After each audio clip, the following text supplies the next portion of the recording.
My name is Jackie App. I'm an English language teaching consultant with over 20-some odd years of experience in the classroom and working with teachers.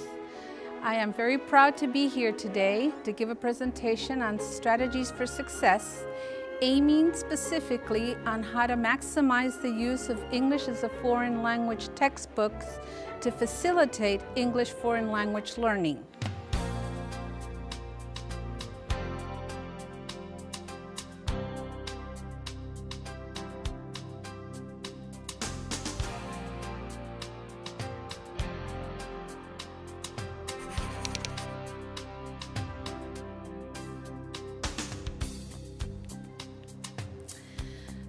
Douglas Brown, in his Principles of Language Learning and Teaching book, on page 7 specifically, gives us 7 criterion on what is learning, which is the backbone of what we're going to be talking about. First of all, he says learning is acquisition or getting it.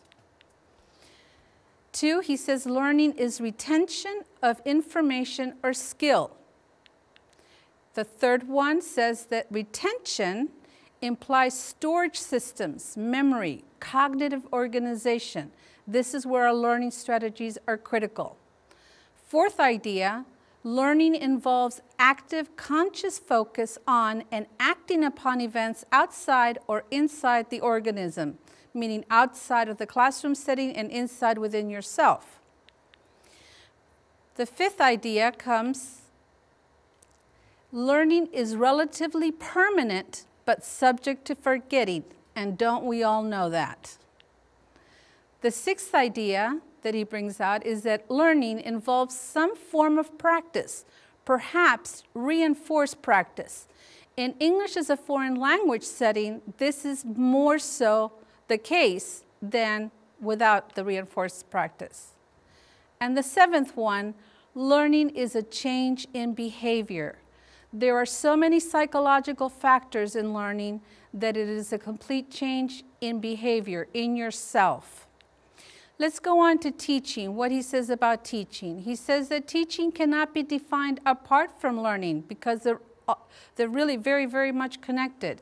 Teaching is guiding and facilitating learning, all of the 7 points above, guiding the learner to learn, setting the conditions for learning, and that the teacher's understanding of how the learner learns will determine your teaching style and your approach. This is very important, so keep it in mind when you go into the classroom every time. Therefore, considering these principles above, the teacher, the learner, and the tools used for instruction play a key role in achieving success in language learning. Combining the strategies necessary in developing each of these 3 areas is a real challenge in teaching and learning. So, to address these 3 important areas, my presentation today will include instructional strategies, learning strategies, and textbook strategies, which will be the framework for this presentation. Let's begin with instructional strategies, and I'm thinking that most of these will be review for all of you, but they are necessary for us to review. Okay, strategy 1, most important, building background. And what do I mean by building background? Building background helps students activate their existing or foundational knowledge. Foundational knowledge meaning their background knowledge or the schemata they already have within themselves. All of this that they have about the topic. We learn new information. It's so important to do the above because we learn new information by relating it to what we already know. When we activate existing schemata in the mind of the learners, we prepare them for the content to be learned by increasing the learner's ability to engage in making hypotheses and in predicting and making inferences about the new information based on what he already knows. In a way, it serves as a bridge to new concepts. What you already know, what you will know, how they come in together. Strategy 2. Using learning phases. We've heard this many times. And what do I mean by this?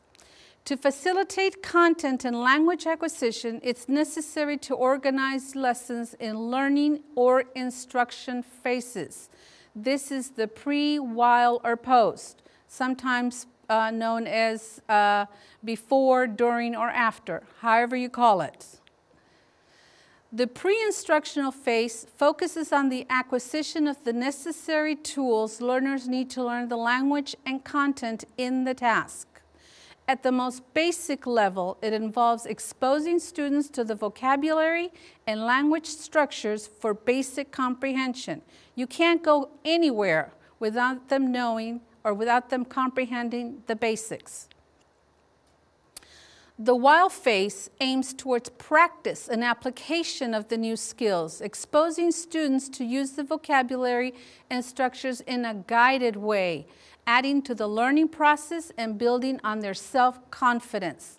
Here they start getting more and more confident about the new information. And then expanding requires students to build background for themselves, not the ones that they already have with the old information, but the background that they have with the old plus the new information. And here they will be devising different ways for them to develop first-hand experience with the new information.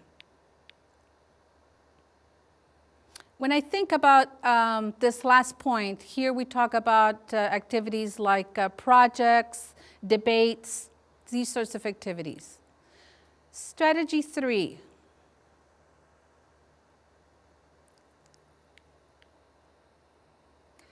Learners learn what is meaningful to them. Again, we've heard this.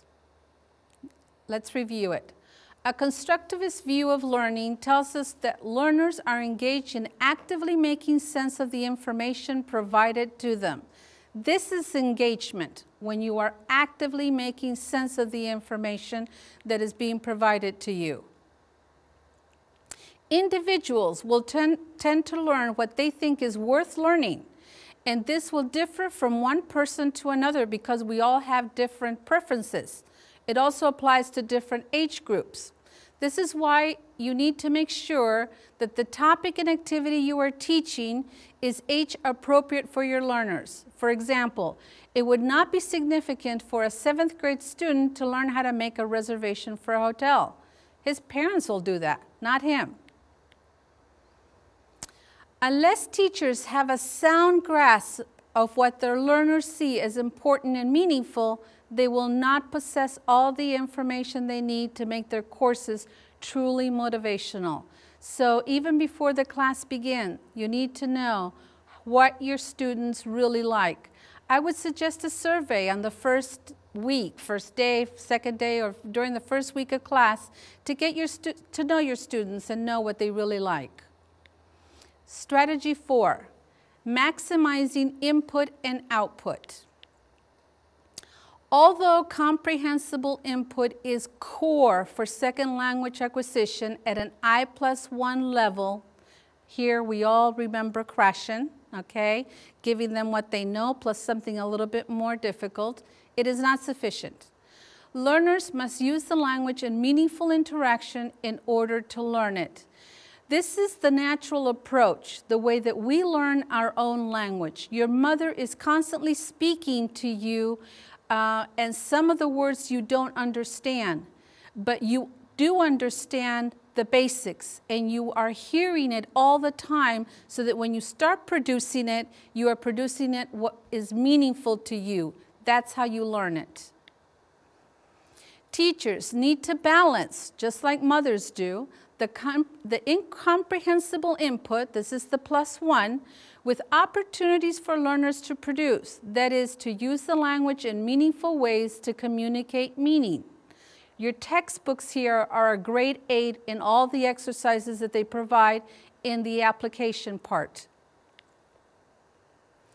In the classroom, students need to be engaged in information gathering, processing, and reporting.